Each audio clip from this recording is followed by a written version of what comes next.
No Ar. Um programa que mostra, divulga e debate o terceiro setor, dando voz à solidariedade e construindo a cidadania.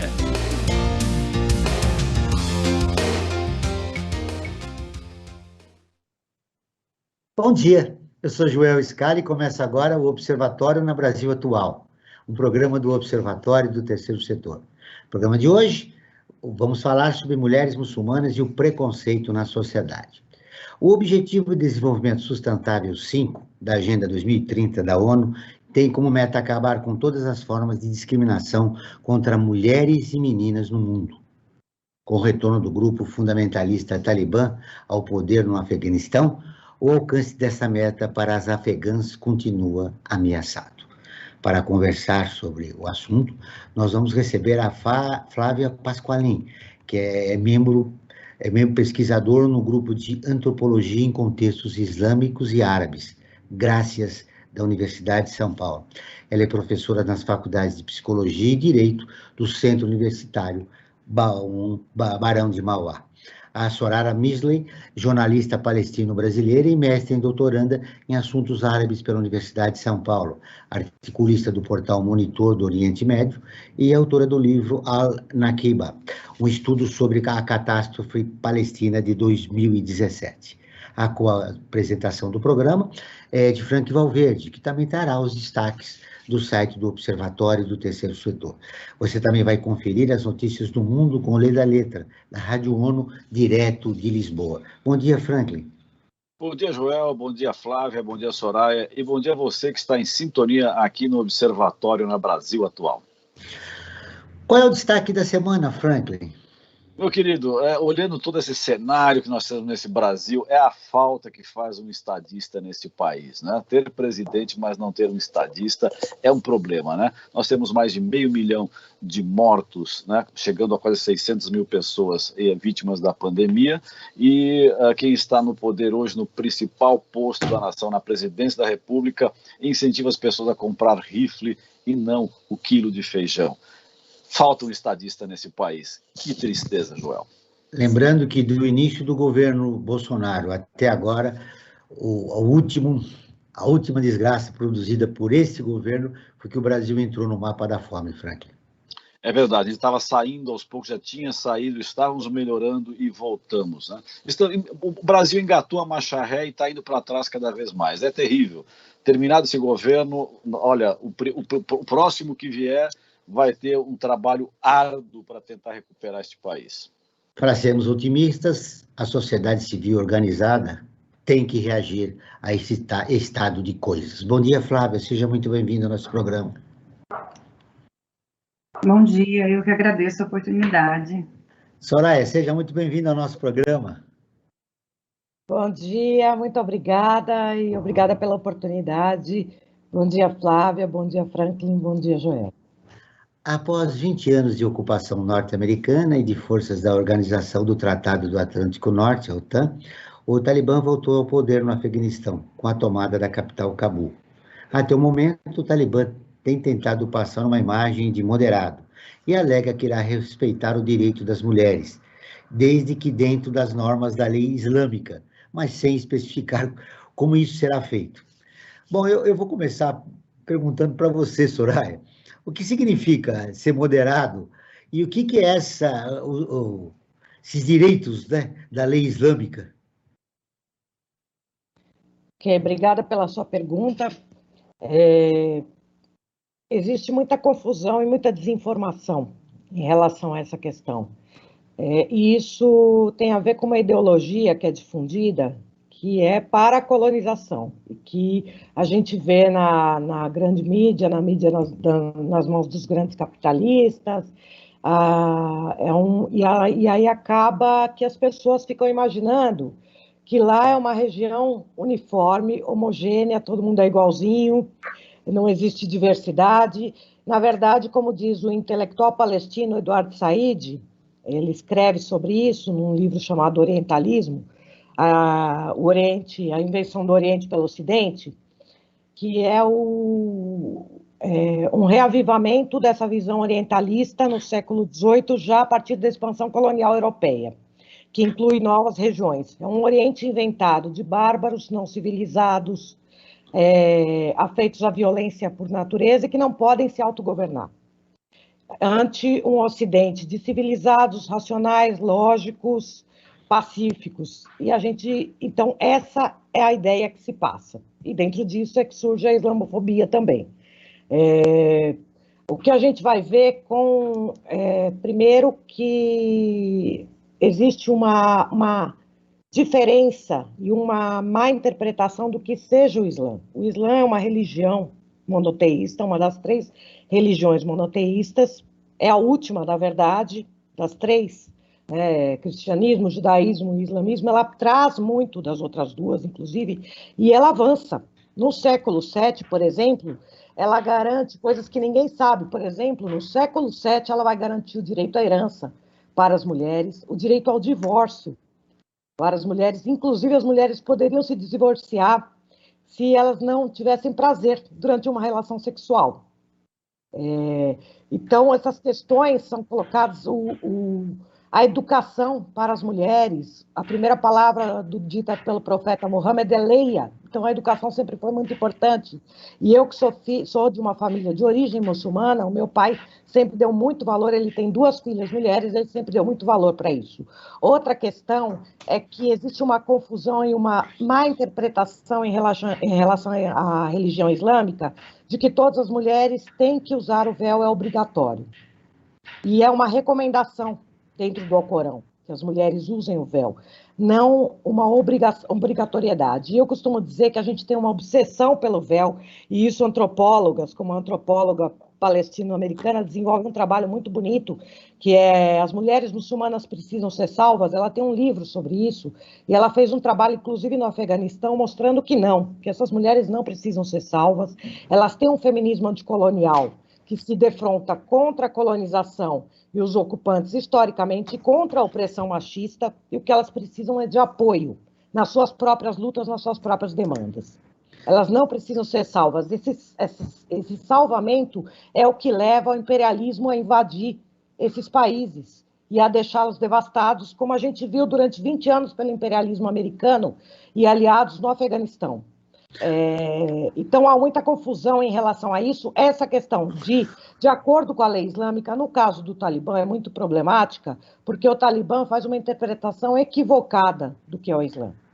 Uma interpretação fundamentalista equivocada. O Islã não isso é uma visão generalista e reducionista, achar que o Islã é por si só opressor às mulheres. Tem um feminismo islâmico, por exemplo.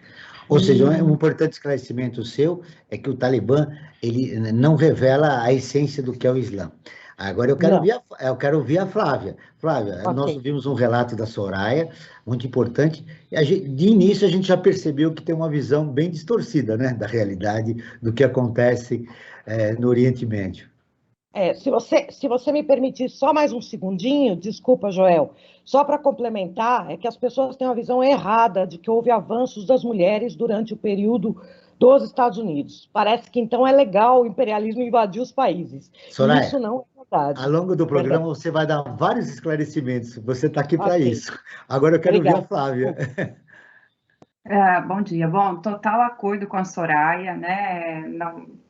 Para a gente que estuda, né, o Islã, eu estou aí nessa seara também já tem uns 10 anos, então quando a gente conhece de fato, né, que a gente adentra esse universo, né, tanto das mulheres muçulmanas, do Islã total, né, a gente vê o quanto a nossa visão é carregada de preconceito, né, o senso comum, né, o quanto, eu digo assim, meu primeiro contato, né, com o país muçulmano foi em 98, quando eu fui para a Turquia, que era o sonho da minha vida conhecer a Turquia, né? E eu sempre conto isso até para os meus alunos, né? Nessa minha viagem, né, antes de eu ir, né? Eu recebia várias orientações, né? De colegas, assim, olha, muito cuidado com os homens, né? Porque essa visão, né? O homem bárbaro, né? A gente não tinha ainda muita noção, o pessoal aqui não sabia. Turquia, o que a gente conhece de turco aqui, é o que a gente denomina, né, os árabes, né? E ninguém sabia, bom, Turquia se fala árabe, era aquele rolo, né? Hoje, por conta das novelas, por causa dos acordos comerciais, né, que se estreitaram aí nos últimos 10 anos, então a gente ouve mais sobre Turquia e mais sobre essa parte do mundo. Mas em 98 a gente muito pouco sabia, então eu recebia muitas recomendações de como me portar na Turquia, do que esperar desses homens, né? E eu via muita coisa também sobre as mulheres, né? E quando eu chego lá na época, né, eu fiquei, mas espera aí, né? Que ideia é essa, né? Não é bem essa a realidade. Assim, muito atuantes, Você foi né? alimentada com informações equivocadas. Segundo a tua percepção, onde começa esse preconceito em relação ao Oriente? Eu acho que é um bom caldo que a gente tem, né, na nossa sociedade. Eu acho que muito do que a Soraya, né, já trouxe, né, essa visão, né, Oriente, Ocidente, essa criação, né, eles como bárbaros e nós como civilizados, né. Existe também aquela coisa que eu brinco na minha tese de doutorado que eu estudei, casamentos de brasileiros com muçulmanos estrangeiros, né. Quando a gente joga no Google, né, a gente coloca lá homem árabe, homem do deserto, a gente já vai ver também essa exploração desse homem viril, esse homem das areias, o homem do turbante, o homem que casa, né? Como a gente viu na novela, a gente teve o Said, né? Que foi muito falado durante a minha tese, né? Que era aquele homem que cuida da mulher, que dá o ouro, né? Essa mulher que não trabalha. Então, muita gente, quando eu dizia que estava estudando casamento, o pessoal às vezes brincava, falava, você está procurando um Said, né? Brincando, né? Porque é esse homem, né? Então, existe todo, né, esse imaginário, né, sobre esse outro, sobre esse Oriente, né? Sobre essas mulheres guardadas, vitimizadas, né? E quando eu vou para lá, eu vejo que não é nada disso, né? Eu vejo mulheres extremamente atuantes, mulheres bravas, eu brinco que eu falo assim, as turcas, né, eram bravas, atuantes, né? E isso despertou o meu interesse até pela pesquisa, né? Eu falei, o que é isso que a gente escuta tanto, né? A gente recebe tanta informação e, na verdade, né, não é isso. Não é nada disso. Me apaixonei assim, né? Por esse, já era muito encantada por tudo, né? E aí, onde eu resolvo até estudar, falei, não, tem alguma coisa errada nisso, né? E aí, então, como eu trabalho com etnografia, né, eu frequentei durante 10 anos aí em contato com os turcos, né, que era a comunidade que eu tinha mais proximidade, não só com os turcos, mas com os árabes também. Então, eu frequentei, assim, de frequentar a casa deles, de frequentar tudo, né, porque eu estava estudando casamento ali, né? E me surpreendi demais, né, quando a gente vai conhecer a religião, né, quando a gente deixa esses falatórios que a gente ouve generalizado e realmente vai estudar e vai entender, né? E aí a gente vê, né? Por exemplo, hoje no mundo são quase 2 bilhões de muçulmanos, né? É a religião que mais cresce no mundo. Eu digo, se todos eles fossem terroristas, né? Como o pessoal gosta de dizer, já tinham implodido o mundo, né? A gente já tinha virado pó. Então não é isso, né? O que se pega é uma fatia minúscula, né, de um grupo como, por exemplo, o Talibã, que tem ali, eu digo, que ele tem uma leitura literalista do Alcorão, né, e a gente não pode entender o Alcorão como algo universal, porque como qualquer religião, né, a cultura que ela está inserida vai dizer muito, né, o nível de educação daquele povo, tudo isso, né? A cultura e religião, eu digo que eles estão no mesmo caldo, né? É difícil a gente separar até onde vai a cultura, até onde vai a religião. Você colocou um aspecto importante, Flávia. A gente sempre, quando analisa o Islã, a gente tira do contexto, né?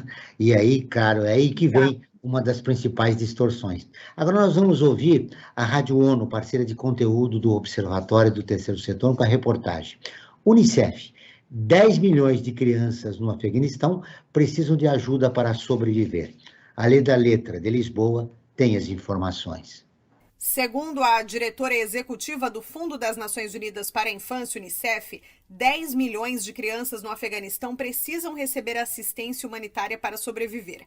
Henrietta Fore afirma que 1 milhão de menores poderão sofrer de desnutrição severa este ano, correndo risco de morrerem se não receberem tratamento. A chefe do Unicef chama a atenção para outros números do conflito no Afeganistão. 4.200.000 crianças estão fora da escola, sendo metade meninas, e cerca de 435.000 mulheres e crianças estão vivendo como deslocadas internas. Para Henrietta Fore, esta é a realidade sombria das crianças afegãs. A diretora-geral reafirma o compromisso da agência em continuar no país trabalhando em prol dos menores e tentando entregar vacinas, garantir abrigo, água potável e serviços de saneamento e de nutrição. Henrietta Fore faz também um apelo ao Talibã para garantir que Unicef e parceiros humanitários tenham acesso livre e seguro para poderem entregar assistência a todas as crianças do país. No domingo, a agência e a Organização Mundial da Saúde, OMS, fizeram um apelo conjunto por acesso imediato para a entrada de medicamentos e de outros suprimentos vitais a milhões de afegãos. O Unicef e a OMS estão comprometidos em continuar no país a fornecer ajuda aos civis, mas lembram que nenhum voo comercial está autorizado a aterrissar na capital Cabul. Com isso, o Unicef e a OMS têm dificuldades para fazer entrar suprimentos e pedem o estabelecimento imediato de uma ponte aérea humanitária para acesso desimpedido de ajuda ao Afeganistão. Da ONU News, em Lisboa, lê da letra. Continuamos com o Observatório na Brasil Atual, um programa do Observatório do Terceiro Setor. Hoje estamos falando sobre mulheres muçulmanas e o preconceito na sociedade, com a professora Flávia Pasqualin e a jornalista Soraya Misley, que é jornalista palestino-brasileira. Agora vamos com o Momento ODS, com Frank Valverde. Joel, cada programa nós reservamos um espaço para falar sobre os Objetivos do Desenvolvimento Sustentável, né? O Momento ODS, que fala da Agenda 2030 da ONU. E no programa de hoje nós vamos destacar o item 16, que trata da paz, justiça e instituições eficazes. Para o caso aqui do Brasil, essa meta de número 16 indica o seguinte: fortalecer as instituições nacionais relevantes, inclusive por meio da cooperação internacional, para a construção de capacidades em todos os níveis, em particular nos países em desenvolvimento, para a prevenção da violência e o combate ao terrorismo e ao crime. Esse é o item 16 da ODS, Objetivos do Desenvolvimento Sustentável, né, da Agenda 2030 da ONU. E, Joel, aproveitando que você me chamou, eu queria falar sobre a nossa enquete, né? A cada programa nós elaboramos uma enquete relacionada com o tema do programa que nós estamos apresentando. E para o programa de hoje, nós fizemos a seguinte pergunta: você sabe o que é islamofobia? E o resultado foi o seguinte, na nossa enquete: 69% disseram que sim, sabem o que é islamofobia, contra 31% que disse que não sabe o que vem a ser a islamofobia. E eu queria aproveitar, Joel, nessa situação toda que está vivendo o Afeganistão nos dias de hoje, né, o Talibã voltando ao poder, né, e a gente já começa a perceber que a vida não será tranquila para o Talibã nessa nova administração, né, podemos dizer assim, do grupo, né, porque o Estado Islâmico, que é outro grupo, né, já fez um atentado aí. Então eu perguntaria, né, para Flávio, para a Soraya, que acompanham muito de perto a política nesse mundo islâmico, o que pode se esperar desses conflitos entre o Estado Islâmico, que já mostrou que vai estar presente no Afeganistão, né, a ação que nós tivemos na semana passada já mostra isso, e o Talibã, com relação à situação da mulher. Como é que ela fica entre esses dois grupos aí, combatendo e com visões, digamos assim, não muito favoráveis à participação feminina? Podemos começar com a Soraya. Então, Franklin e Joel, se vocês me permitem, assim, o próprio dado da Unicef já mostra que a situação das mulheres já era ruim, e das crianças. Quando eles dizem que 10 milhões de crianças precisam de ajuda para sobreviver, já mostram que não passou de cartão postal do imperialismo, né? Essa ideia de que houve avanços na situação da maioria dos afegãos e afegãs. Na verdade, o Afeganistão é um país muito pobre, e isso tem diretamente a ver com a colonização desde o século XIX, por lá, por ser uma área estratégica, né, para trânsito de mercadorias. Aliás, é importante dizer que os afegãos não são árabes. Vejam só a generalização, a maioria das pessoas pensa que são árabes, né, é um país ali na Ásia Central, e ele faz fronteira com outros 6 países, ele é muito estratégico. O controle dele para o imperialismo na região é muito estratégico. É por isso que passam por lá muitos ocupantes. Os Estados Unidos são o Estado tampão, mais... né? O pessoal na Segunda Guerra Mundial falava, o Estado tampão, né? Exatamente, exatamente. Então, e outra coisa, o Talibã já controlava praticamente 70% do país antes dos Estados Unidos saírem. Eu penso que se banalizou o que acontecia com as mulheres, com a relação ao direito das mulheres durante a invasão americana, justamente por essa visão orientalista, né? Eu tenho vários dados, e que eu posso falar depois, mas que mostram que não havia avanços, não houve avanços, a não ser para um diminuto grupo de mulheres em áreas urbanas, que serviu como imagem para o imperialismo. Olha como nós somos os salvadores, que era o discurso que eles utilizaram na sua guerra contra o terror, muito entre aspas, né, na sua disputa geopolítica, dizendo que iam salvar as mulheres, levar democracia, direitos humanos, e nós vemos as atrocidades que são cometidas em nome desses direitos humanos e democracia. Então, primeiro, esse ponto. Segundo, eu penso o seguinte: o Talibã ele vem com um discurso diferente porque ele quer ser reconhecido internacionalmente, né, neste momento. Mas, na verdade, eu tenho acompanhado muito as feministas do próprio Talibã, o que elas estão postando, e tem feminismo no Talibã, né? E é o feminismo anticolonial. E tem uma organização que é muito antiga, que é a Associação Revolucionária de Mulheres Afegãs, foi criada ainda em 77, elas estão lutando e continuam lutando, se organizando, inclusive mulheres organizaram um protesto logo que o Talibã assumiu. Elas sempre se colocaram contra a ocupação americana e contra o fundamentalismo, que nada tem a ver, não representa. E aí elas dizem o seguinte, que essa versão light, ou paz e amor do Talibã, não é verdade, né? Justamente por conta dessa vírgula de acordo com a lei islâmica, quando você faz uma interpretação completamente equivocada e quando você não tem um governo laico que pode abarcar aqueles que não querem seguir a religião, por exemplo, ou que tem uma outra visão da religião, certo? Agora, então eu acho que o Talibã vai ser, sim, ele vai, no começo, buscar estabilidade, mas ele vai ser opressivo, sim, um sistema opressivo. O que é muito diferente de a gente reivindicar que o imperialismo é o salvador ou que salvou as mulheres antes, né? Mas que o próprio povo afegão tem o direito de tomar as suas decisões e ter o poder nas suas mãos, e eles têm condições de fazer isso, como têm lutado e feito, inclusive, as mulheres afegãs.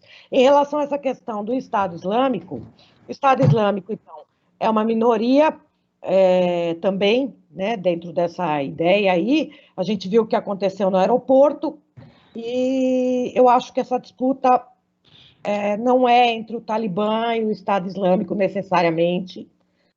Eu não tenho a profundidade para falar muito sobre isso, mas eu acho que eles são minoritários, o que eles fazem é chamar muita atenção. Basicamente é isso.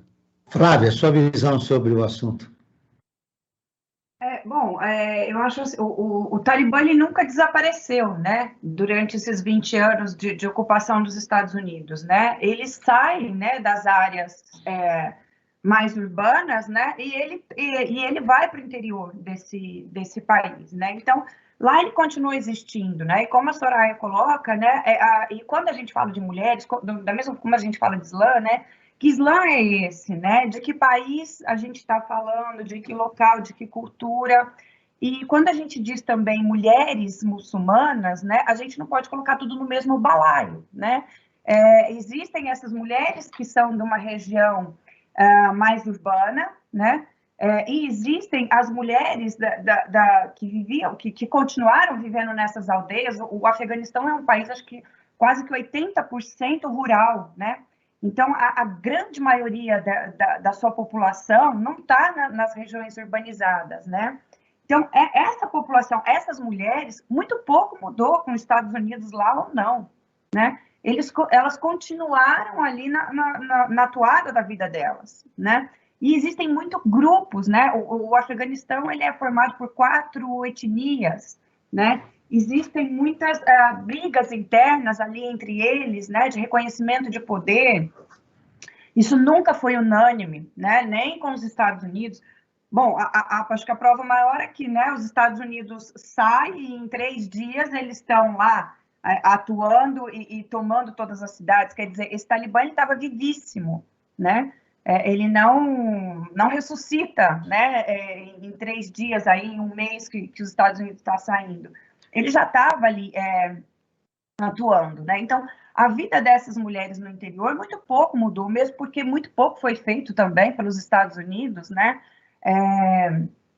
Para melhorar a condição dessas mulheres, né? A gente tinha ali, como a Soraya coloca, né, aquela vitrine, né, de algumas mulheres que já tinham uma vida mais urbana, que já tinham uma condição socioeconômica diferente, né, desse pessoal mais do interior.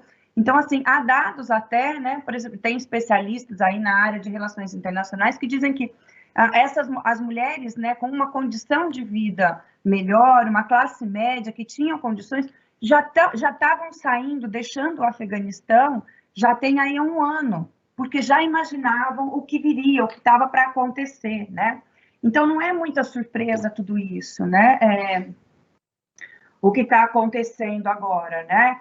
E eu também duvido muito que eles, claro, né, que eles estão tentando, eles estão fazendo, é um grupo político, né? E eles estão fazendo aliança aí com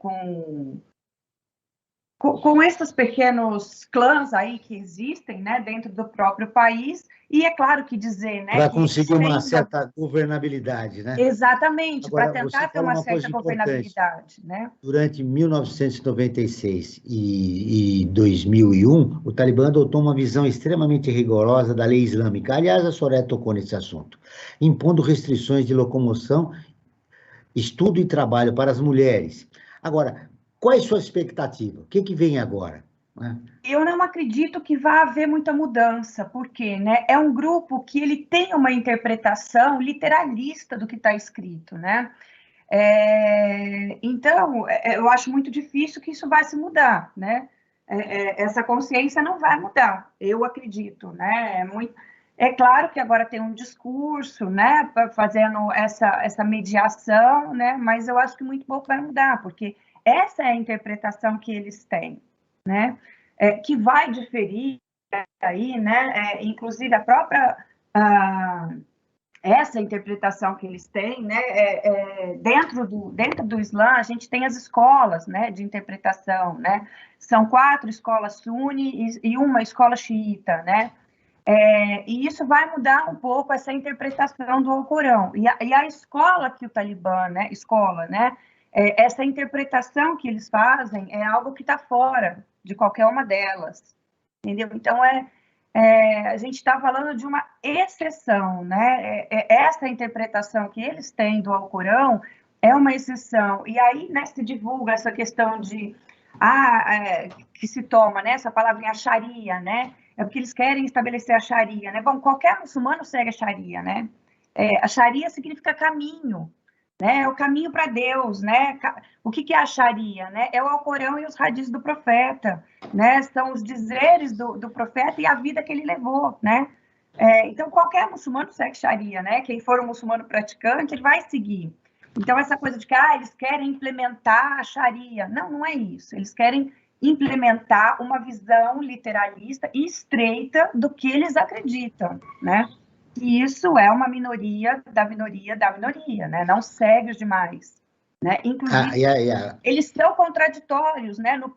Nos próprios atos deles, né? Se a gente for analisar eles, né? Enquanto muçulmanos, eles são contraditórios do que diz o próprio Alcorão. Ô, Soraya, agora eu quero te ouvir. Como é atingir a Sharia num ambiente muito difícil para mulheres e crianças? Como o movimento feminista deve atuar lá nesse ambiente? Com 80% da população vivendo nas áreas fora, no campo, e só 20% na cidade. Na verdade, o movimento feminista afegão nunca parou de atuar. Como eu disse, a mais antiga organização feminista é Arawa, que é a Associação Revolucionária de Mulheres Afegãs, foi criada em 77. Inclusive, depois disso, a gente tem a ocupação soviética, a partir de 79, e a liderança delas, a fundadora, que é a Mina, foi assassinada no Paquistão, numa colaboração da polícia secreta, do serviço secreto, o braço do serviço secreto russo, a KGB. Então, veja, né, essas mulheres nunca tiveram uma condição tranquila para atuação. E a gente tem que desmistificar essa ideia de que o ocupante é legal e que vai salvar as mulheres, né? Porque o que a gente vê é justamente o contrário. Depois vem guerra civil, então sempre foi uma atuação muito difícil para as mulheres. Mas mesmo durante a imposição da burca, né, a partir do Talibã, que o Talibã é fruto, né, desses ditos salvadores de mulheres, eles vão armar e criar esses grupos. Por exemplo, o Talibã, durante a ocupação soviética, os Estados Unidos, Paquistão e Arábia Saudita financiam os mujahidin, os grupos que vão dar origem aos senhores da guerra, que é como o pessoal lá no Afegão chama, que são os oligarcas, né, que vão controlar essas nacionalidades oprimidas nas aldeias. E o Talibã tem a sua origem aí também. Inclusive, esses grupos, o Paquistão, Arábia Saudita e Estados Unidos, vão financiar essas escolas religiosas fundamentalistas no Paquistão. Eu costumo dizer que esses salvadores de mulheres é que criaram o cativeiro das mulheres afegãs, mas ninguém sabe disso. Então,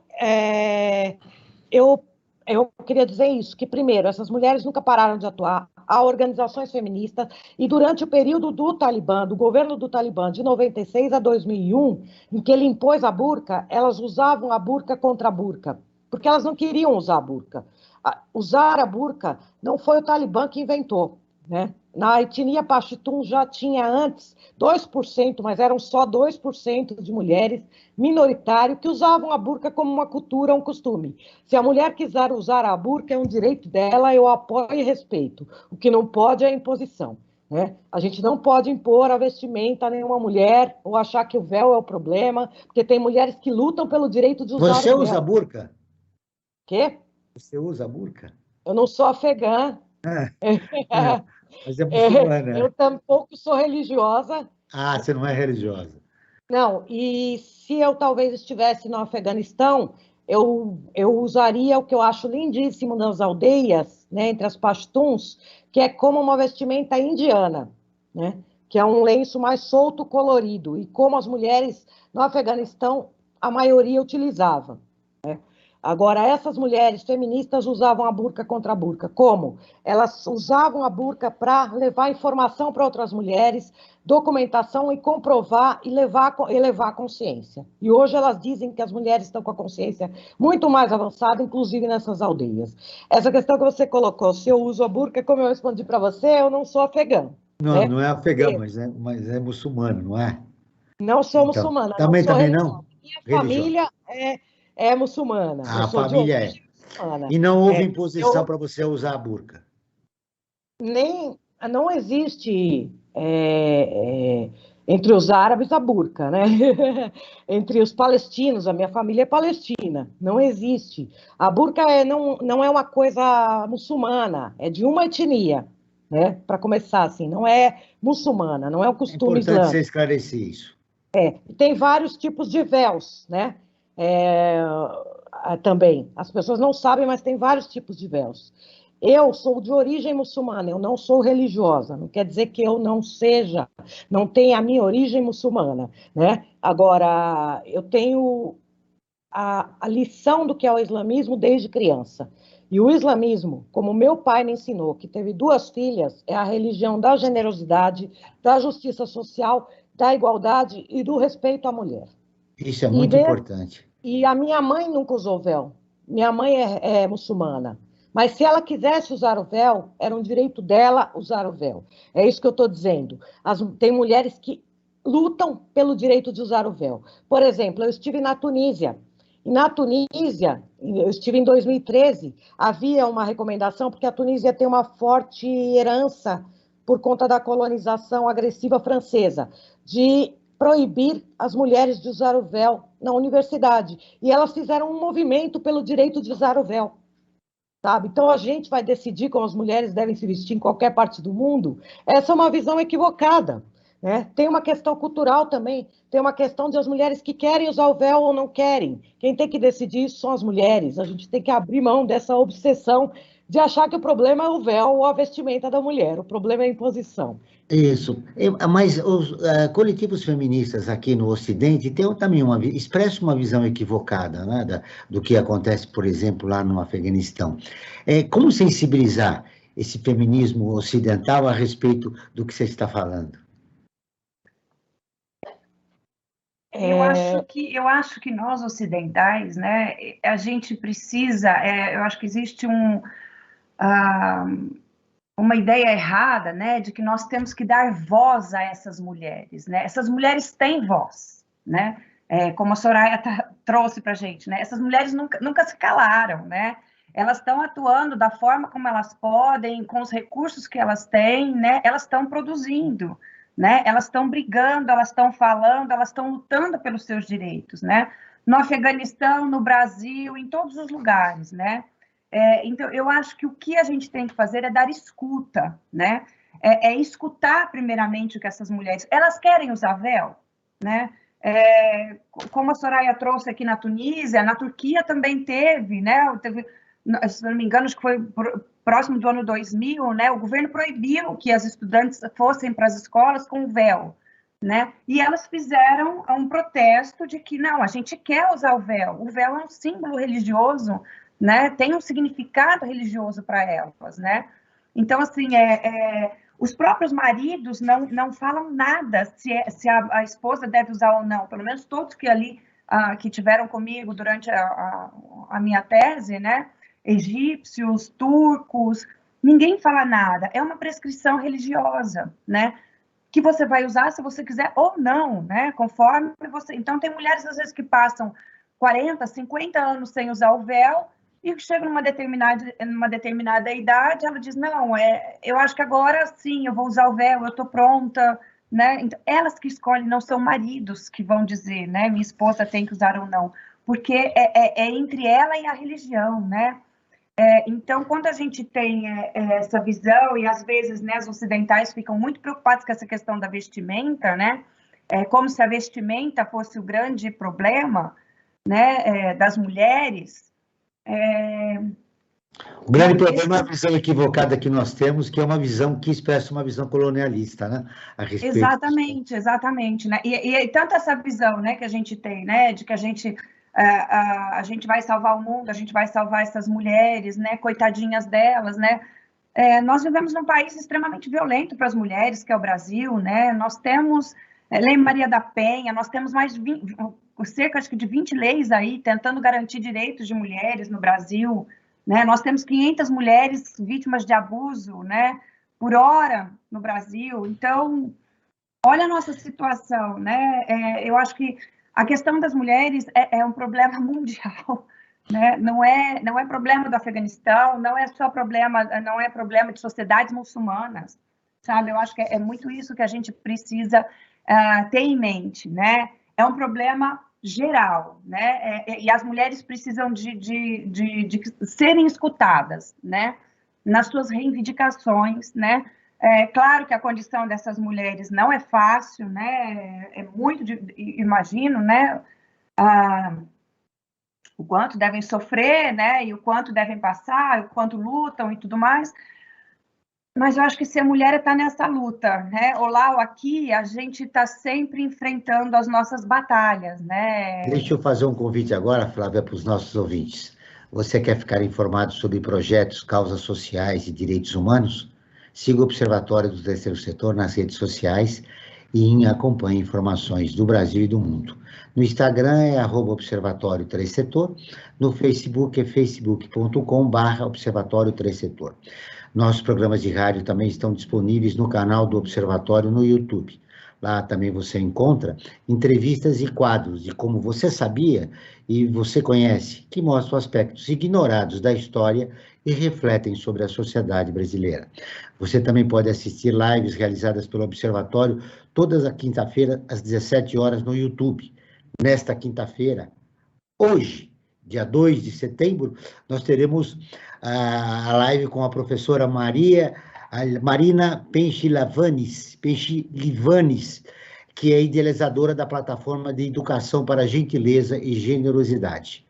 Não perca, hoje às 17 horas, uma live com a professora Marina Penchilivanes, a idealizadora da plataforma de educação para gentileza e generosidade. Não esqueça, hoje, às 17 horas, live do Observatório do Terceiro Setor. Muito bem, Frank Valverde, quero ouvi-lo um pouco. Temos informações, Sim, dicas, João, perguntas? sim. Temos uma informação muito importante. Eu costumo sempre, nos nossos programas, destacar a nossa plataforma, o nosso site, né, que é observatório3setor.org.br, 3 em numeral, e lá tem uma série de matérias importantes que abordam inúmeros temas que vocês podem se aprofundar. Um deles, por exemplo, nós temos uma matéria que fala sobre genocídio no Brasil. Mais de 70% da população indígena foi morta, né? Ou seja, nós vivemos esse genocídio já há 500 e tantos anos, né? Além desse outro recente agora que nós estamos vivendo, que a pandemia, de uma certa forma, a gente pode até entender como se fosse um genocídio, né? Outras matérias importantes que nós temos no nosso site é que o fogo já destruiu mais de 261 mil hectares no Pantanal em 2021, só neste ano. Olha só como é que está a situação no Pantanal, extremamente dramática. E tem uma outra matéria também que fala sobre uma idosa que pede gordura de boi em açougue para alimentar 9 pessoas da sua família. E a matéria que eu quero dar um destaque especial é com relação ao tema do programa de hoje. É uma matéria que foi escrita pela Isabela Alves e com o título de Feminismo Islâmico, a luta das mulheres no Afeganistão e no Paquistão. Foi realizada uma pesquisa, né, foi divulgada a pesquisa da Thomson Reuters Foundation, em 2018, que apontou os 10 países mais perigosos para as mulheres, entre eles o Afeganistão e o Paquistão, né, países que são vizinhos, né, e que têm um conflito já de muito tempo. Não sei agora como é que vão com o Talibã, se esse conflito vai se acirrar mais ou realmente vai acabar, né? E eles apontam que entre esses países, né, o Afeganistão e o Paquistão, né, eles associam, né, as palavras da Flávia e da Soraya mostram que há um certo preconceito, mas associam que essa violência está ligada à questão da maioria muçulmana, né? Talvez seja a interpretação errônea, e na verdade o que está por trás disso é o problema do patriarcado, mais do que qualquer outra coisa com relação à situação da mulher, tanto no Afeganistão como no Paquistão. Outro destaque da Flávia é de que, não sei a posição, mas pode incluir o Brasil também, um país perigoso para as mulheres, né? Sem dúvida. Diante dos dados que nós temos acesso também. A matéria acaba centralizando em cima desses 2 países, né? Mas se a gente for avançar, a situação do Brasil piorou muito, e mais, hein? Piorou depois da entrada desse novo governo, né? Vamos também colocar todas as tintas aí como devem ser colocadas, né? Houve uma piora assim, brutal da situação da mulher nesses últimos 3 anos aí, né? Acho que antes estava uma situação diferente, nós tínhamos uma presidenta na República que estava com uma política mais inclusiva, e agora a coisa, depois do golpe parlamentar, mudou a situação. E eu quero também, para finalizar minha participação nesse bloco aqui, Joel, dizer que essas e outras matérias poderão ser vistas, lidas, né, no Observatório, no nosso portal, que agora também nós temos um formato em áudio, né, através de uma ferramenta de audiodescrição dos conteúdos escritos, ou seja, é o Observatório do Terceiro Setor com uma política inclusiva. Muito bem, tá aí. Soraya, eu quero te ouvir um pouco mais a respeito. Você e a Flávia estão esclarecendo muito, inclusive para nós, coleguinhas, na primeira pessoa, para mim, Joel, aquela confusão de véu e burca e de religiosidade é muito importante. E a gente percebe que, mesmo jornalistas, né, nós temos informações equivocadas que acabam se consolidando e a gente não se preocupa. Esse programa também vai servir muito para isso, esse papo com você e com a Flávia. No começo de agosto, um grupo de mulheres afegãs foi à rua em oposição à retomada talibã ao poder no país.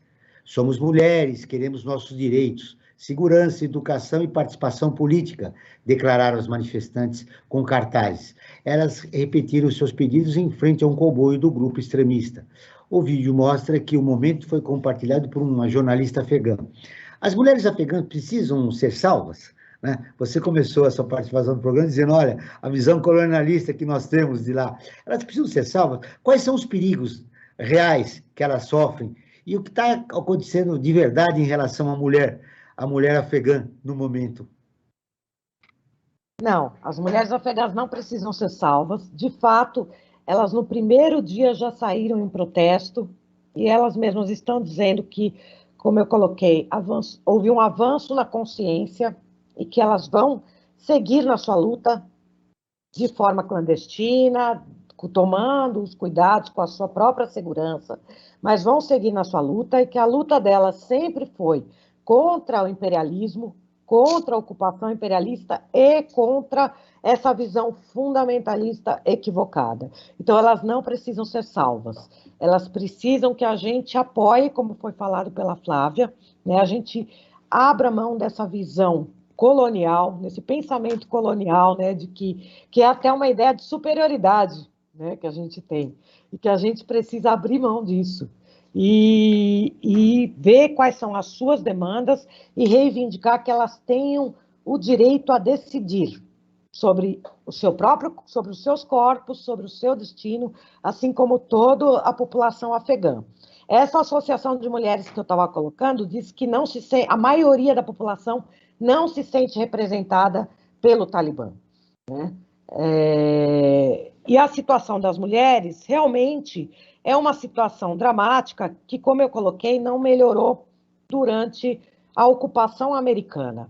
Em 2003, por exemplo, 80% das mulheres, 2 anos depois da ocupação, 80% não podiam ler e escrever. 80% das mulheres. Em 2003, o país era vice-campeão em mortalidade materna. Em 2020, estava entre os 10 ainda, campeões em mortalidade materna.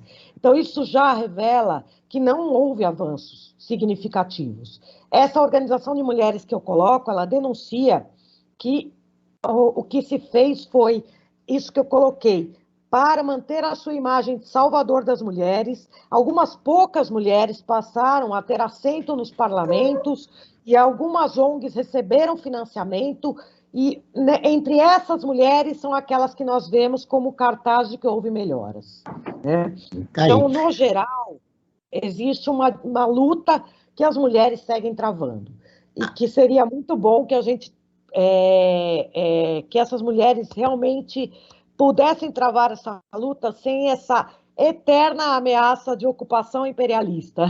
A Soraya, ela acentuou essa eterna ocupação ocidental lá no Afeganistão. Quero te ouvir, Flávia. Quais são os perigos da visão ocidentalizada sobre o que está acontecendo lá no país, no Afeganistão? Eu acho que esse nosso pensamento, né, colonialista, né, que a gente tem, né, muito se fala, né, do Talibã, né, o que o Talibã está fazendo, né, a opressão do Talibã sobre essas mulheres, né, mas a gente nunca questiona o colonizador, né, o que foi que os Estados Unidos fez durante 20 anos para essas mulheres, né, 20 anos de ocupação e a gente tem exatamente, né, essa vitrine aí que foi Cabul, né? Pouquíssimas mulheres, né? Os dados aí comprovam, né? Então, enquanto não se melhora, né, a questão da educação dessas mulheres, né? Essas mulheres, elas não sabem ler. Então, elas vão acreditar naquilo que for passado para elas, né? Elas não leem o Alcorão, elas não interpretam esse texto, né? E a gente sabe que essa interpretação, né, que esse grupo tem, é claro que é ao seu bel prazer, né? Eles têm um interesse nisso, né? É aquilo que eu digo, né? O problema do Afeganistão não é porque ele é um país muçulmano, né? É um país pobre, né? É um país sem educação, é um país invadido, é um país, né? que vem sofrendo aí ao longo da história, né? Então, esses fatores culturais, né? Então, e as pessoas confundem isso, né? Por exemplo, como a Soraya colocou, né? O uso da burca não é um preceito religioso, não está no Alcorão que a mulher deve usar a burca. Só para esclarecer, né? A burca é aquela vestimenta lá azulzinha que a gente vê, né? Nessas afegãs, né? Que tem o olho todo tapado também, né? Existem vários tipos, né? Existe a burca, existe o niqab, né? Que é mais utilizado no Irã, o chador, também, né? Utilizado no Irã, niqab, Arábia Saudita, e o hijab, né? Que é o que a gente vê, né? Que é aquele lenço amarrado na cabeça, e cada país aí, Egito, Turquia, vai ter lá o seu modelinho de uso, né? A única coisa que o Alcorão pede é para que a mulher se cubra, tenha modéstia, né? Então, essas questões culturais, né, por exemplo, como o uso da burca, é algo cultural, não é do Alcorão.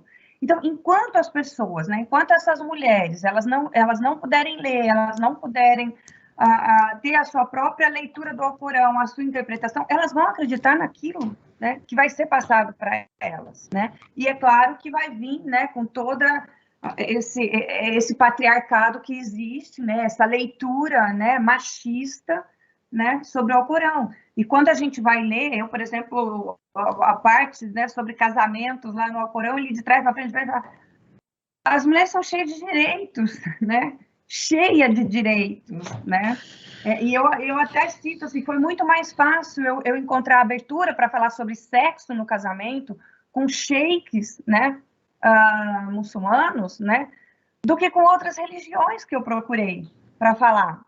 Todos eles foram abertíssimos e me receberam para falar sobre sexo no casamento, né? Enquanto outras religiões, né, religiões tradicionais, né, que para mim teriam uma certa importância. A gente sabe que existe um tabu em relação ao sexo, sobretudo aqui no Ocidente, em alguns países, né, que são muito religiosos. Para o muçulmano, né, que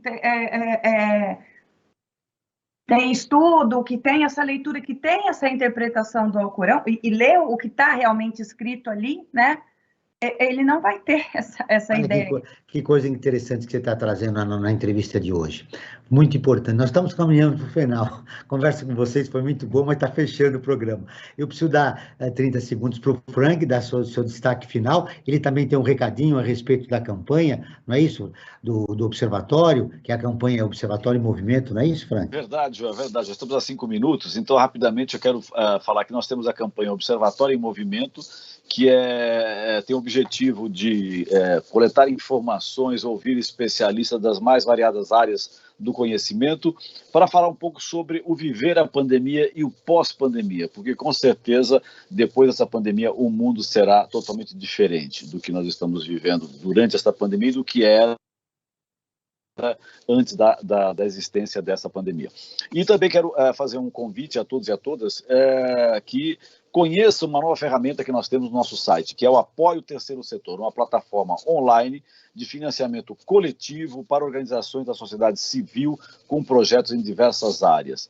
Saiba mais sobre o Apoie acessando apoie3setor.org.br, apoie3setor.com.br, o 3 em numeral, apoie3setor.com.br. Joel, e eu, como síntese, né, do programa de hoje, eu quero dizer o seguinte: a solução para todos esses conflitos que estão acontecendo hoje, né, que muito bem foram tratados pela Flávia, pela Soraya, pode sintetizar em uma palavra: tolerância de ambos os lados. Se as sociedades forem mais tolerantes, nós conseguiremos ter um melhor entendimento de como são as pessoas que não professam a nossa religião e que não têm a nossa cultura, de ambos os lados. Tolerância. Isso vale para a sociedade brasileira, Frank. Também. Nós sofremos atavicamente de uma intolerância desse país aqui absurda. Um minuto para cada convidada para nós. Obrigado, Frank. 1 minuto para cada convidada para o seu encerramento. Começo com você, Soraya. O que você gostaria de deixar aí registrado? O que mais importante você gostaria de ter registrado na nossa conversa a respeito do tema do programa de hoje? Muito obrigada. Obrigada pela oportunidade, pelo espaço, muito importante. Eu queria deixar 2 questões. Primeiro, a opressão machista ela serve para manter as mulheres fora do espaço público. E isso é internacional, mundial, né? Então, ela tem a ver, ela é um instrumento do sistema capitalista, do imperialismo, e eu acho que essa luta tem que seguir junto, né? A opressão machista é inseparável dessa luta anticapitalista, antiimperialista. Esse é o ponto 1. O segundo ponto é que as mulheres busquem conhecer as pessoas, né? Não só as mulheres, os brasileiros e brasileiras, busquem conhecer, né, melhor o que é o Islã, o que é árabe, o que não é, sabe? Porque, infelizmente, a generalização que é feita e o reducionismo nessa mídia de massas impede a informação, na verdade, confunde... E provoca um preconceito, né? E a gente vê que em momentos como este agora, em que é dada uma visibilidade maior e outros, né, a islamofobia cresce no Brasil. E as mulheres são o principal alvo. Então, Soraya, o que eu quero dizer para vocês é busquem conhecer. É isso. Muito obrigada. Obrigado pela sua entrevista. Flávia, suas conclusões finais em 1 minuto, por favor, que eu estou fechando o programa, estourando. Bom, agradeço também a oportunidade, né? Parabenizo, né, pelo tema, né? Eu acho importantíssimo a gente discutir e abrir, né, essa discussão para as pessoas, né? Porque exatamente, né, a gente toma uma parte pelo todo, né, e acaba julgando uma religião por um grupo pequeno, né, e generaliza isso. Isso é muito perigoso, né, porque a gente tem bilhões aí, né, de muçulmanos que professam a sua fé, levam a sua vida normal, a sua vida, ajudando as pessoas, né, tendo uma vida pacífica, né, e são alvos, né, quando algo desse tipo acontece, eles acabam sendo alvos aí de islamofobia, e os meus colegas muçulmanos, né, desde que isso aconteceu, eles estão nas redes sociais se explicando, né, eu acho isso muito triste, né, você ter que explicar a sua religião, dizer, olha, eu não sou isso, né, por causa de um grupo minúsculo que tem a ver com o contexto político e cultural daquela região, né? Isso não traduz a religião. Então, eu acho que conhecimento e tolerância, né? Muito obrigado a você, Flávia, e a Soraya. O Observatório na Brasil Atual está terminando. Agradeço a presença de Flávia Pasqualin, professora, e a Soraya Beasley, que é jornalista palestino-brasileira. Esse programa foi produzido pela equipe do Observatório do Terceiro Setor. Na próxima terça-feira, às 9 horas, acompanhe nosso programa Brasil Cidadão, sempre com assuntos importantes da atualidade. E ficamos por aqui, sempre na luta por uma sociedade mais justa, solidária, sustentável e tolerante. Até o próximo programa.